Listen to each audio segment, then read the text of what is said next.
On the afternoon of November 14, 2004, two pilots flying a Boeing F/A-18F Super Hornet of the USS Nimitz spotted a strange object ahead of them. Navy Commander David Fravore and his accompanying officer witnessed the strange phenomenon off the coast of San Diego, California. The missile cruiser USS Princeton, which was nearby, also tracked the unusual air vehicle. For about 2 weeks, the cruiser had been tracking mysterious objects that appeared on the horizon and disappeared within seconds.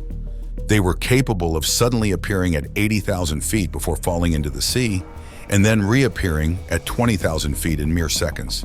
This strange, mysterious flying object had been hovering at the edges of the Pacific for days, and yet no one could say what it was.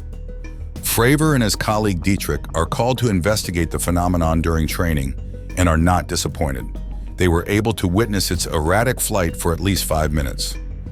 An hour later after, another Navy pilot, Lieutenant Commander Chad Underwood, took off from Nimitz. Using Raytheon Advanced Targeting Forward-Looking Infrared Pod, a highly advanced sensor and tracking system at the time, he captured its movements on tape. The object was something none of them had ever seen before. It was shining and about 40 feet long with an oval shape. The object made strange, erratic movements in the air, but was incredibly fast, defying the laws of physics. I have no idea what I saw. Commander Fravore replies to a pilot who at the same moment asks him what he saw. It has no flaps, wings, or rotors, and it's outpacing our F-18S. Stranger still, it's not moving in any particular direction. It's just bobbing this way and that over the sea, the water foaming beneath it. When the radio operator heard about what was happening to Fravore and Dietrich in real time, the pilots were asked to look more closely at the object. But just as they began to pursue the unidentified object, which could have been an actual enemy, it suddenly moved away to the side, accelerating at a speed that should not have been possible with the current state of technology. The object was never seen again. That mysterious incident in 2004 has become known as the USS Nimitz UFO Incident, or more famously, the Tic Tac UFO Incident. While there were countless sightings of unidentified flying objects now called unidentified aerial phenomena since the 50s, the Tic Tac case was special. It was, after all, the most compelling. The reason is straightforward. The incident was reported by highly trained Navy pilots, not to mention there were other officers who witnessed the strange phenomena as well. Best of all, the incident had actual unedited footage captured by a high-tech device.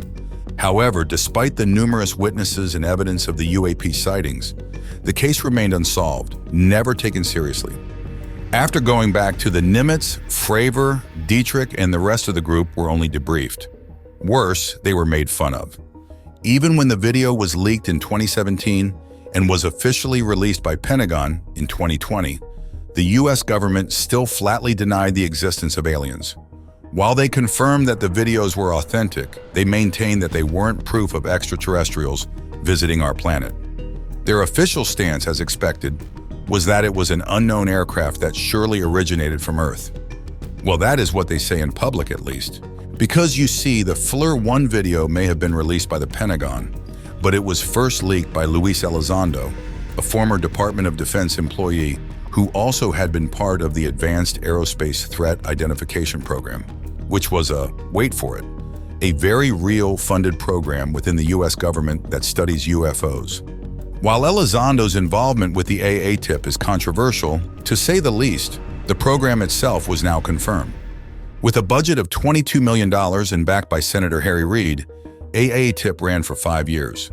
Even though it was ended in 2012, AATIP was succeeded by a number of similar programs in close succession, with the All-Domain Anomaly Resolution Office as its current form. If you think this is surprising, then you will be shocked to know that this wasn't the first real investigation or program conducted by the US government over the decades that focused on UFO phenomena. The Condon Committee, Project Blue Book, Project Grudge, Project Serpo, Project Sign, Project Silverbug, Robertson Panel, and NASA's UAP Independent Study Team are just some of the programs done within the US government. And the icing on top? Most of them are classified, only to be released years, sometimes even decades later, with tons of information still kept from the public. With all the secrecy and strange projects the US government has done over the years, it's not a big leap to wonder if they might know more than they tell the public. In fact, it's also even possible that not only do they know about the existence of extraterrestrials on Earth, but actually cooperate with them. The Nimitz and Princeton Navy officers weren't the only military personnel who had encounters with the third kind. One person claims that not only have seen them, but talked and worked with them.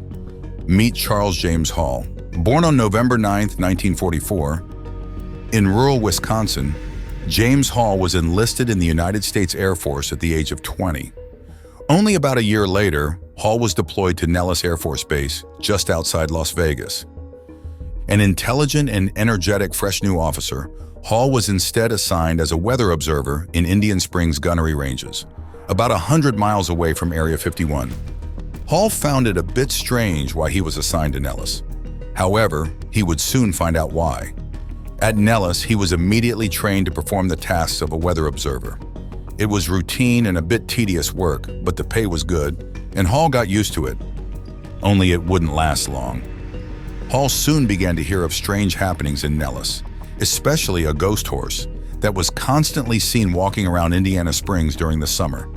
He was referred to as Range 4 Harry. Supposedly, this was a horse that got too close to a nuclear blast in the 1950s. For some reason, Harry survived the crash, but turned into something else that can't be explained. Of course, Hall looked on with derision at all this, but he only took it seriously after a nurse showed him the file on Harry's latest victim, an officer who had been badly injured by radiation.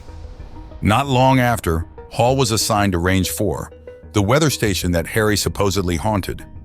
Hall did his work around the polygons alone because no one wanted to go with him for fear that Harry would suddenly appear.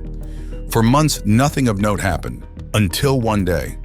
While observing the setting sun, Hall saw something lodged between the sagebrush.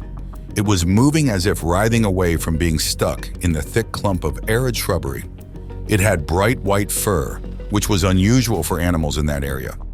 Yet against his better judgment, Hall went out of the shack to see what it was.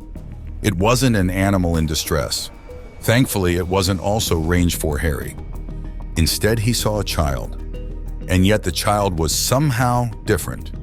She looked human enough, but not completely so, that Hall knew she wasn't. With chalk white skin, bright blue eyes, and pale blonde hair, the child was 3 feet tall and wearing a silver jumpsuit. Hall immediately understood that she was indeed stuck in the sagebrush. Although he was terrified of the unusual child, he untangled the sagebrush around her and asked if she needed any help finding her way home. That was when another human-like being appeared in a flash.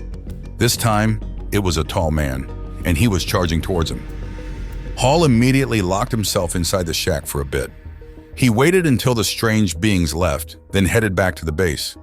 But again, he was stopped by another tall white entity. It was a woman this time, and like the man earlier, she was exceptionally slender and tall. It turned out that the woman came to see him to thank him for saving her child. This encounter would forever change Hall's life, as that woman confirmed his suspicions. She, the man and the child, weren't humans. They were extraterrestrials who arrived on Earth for several reasons, including a strategic base location for their operations across the galaxy, where they would gather resources and study humans. To Hall's shock, he was actually part of that study. In fact, the reason he was assigned to Nellis Base is that he was chosen by the alien visitor's superiors because of his ability to remain calm and composed during meetings, as well as his high level of intelligence. Hall got closer to these alien visitors, particularly to the woman who was then known as the teacher. Hall even got a nickname for himself, aptly the teacher's pet. In a series of books later written by Hall, he divulged that these aliens, whom he called the Tall Whites, worked closely with the US government since the 1950s. The higher-ups in the government knew their existence and had been in cooperation with them for decades. The government allowed the Tall Whites to build a base in the Nevada desert. They also gave them numerous privileges as part of a deal. One of the most shocking parts of the agreement was that the Tall Whites were allowed to abduct humans and study them as long as they did not pose a direct threat to national security. They also agreed to mutual non-interference, as well as the government giving the tall whites high levels of secrecy. In other words, the government was bound to hide their existence while allowing them to do their activities freely, as permitted by the agreement. But why would the US government even agree to such seemingly lopsided terms? The answer is simple. The tall whites would hand the US government precious information about advanced technology, including energy, propulsion, and materials. So did the US government get the end of their bargain? According to Hall, they definitely did. The US government acquired plenty of technology and knowledge in that exchange, enough to give the country a strategic military and scientific advantage. Here's where it gets interesting. The Cold War era, specifically during the 50s and 60s, saw a significant rise when it came to scientific progress. It was the time when technologies such as transistors, microchips, and lasers became available. Titanium was applied to military technology for the first time in over 200 years since its discovery. Advances to nuclear power, ICBMs, and spacecraft have also been made. Satellite communication was also launched in the late 1950s. Then there was the miracle of computing technology, which saw the change from large computers the size of a room to a single chip that can be held in one hand. For such a short period of time, science and technology progressed by leaps and bounds that were never seen before. Of course, this could just be a big coincidence, but the 1950s also saw the rise of UFO sightings. One of the most interesting stories that came out of this era was the Kingman UFO Incident. In the spring of 1953, several witnesses saw a whole fleet of flying saucers across the skies of Arizona. According to the people who saw it, the whole scene looked like these flying saucers were battling in the air. What followed was a crash in the desert. There were a few details regarding the incident, despite having many witnesses. But according to the reports, there was an alien who survived, and later on worked with the US government. Nicknamed J-Rod, the alien belonged to a group famously called the Greys. There was little to no info regarding J-Rod, but he was said to have worked alongside the government to reverse engineer technology from their spacecraft. The Greys were different from the tall whites. In fact, the Greys is simply an umbrella term for gray-skinned aliens with heads larger than their bodies despite there being different races of Greys. Unlike the tall whites, the Greys are what comes to our mind when we think of aliens. For a long time, people have been suspecting that the government not only knows about the existence of aliens, but also directly cooperates with them. Even more surprising, there might have been several races of aliens that had been visiting Earth for thousands of years, something that the ancient alien theorists had been advocating. However, as time goes by, and despite the denial of major world governments, we see there have been noticeable changes in how people in authority were starting to acknowledge the existence of extraterrestrials.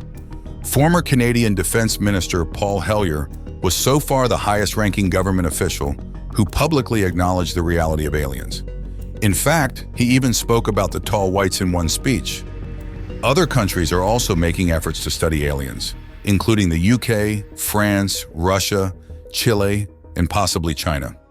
But like the US, most of these countries investigate UFOs in secret and have set up black-funded programs. The UFO topic is fraught with controversy, skepticism, and speculation.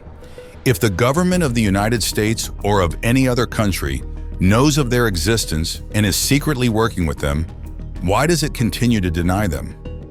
Perhaps the more powerful race's clause about keeping the deal secret is still active. Now, however, we suggest you complete the picture of this narrative by watching our video on documented cases of ET presence on Earth from ancient times to the present. Just click the thumbnail on the screen now and we'll see you there in a second.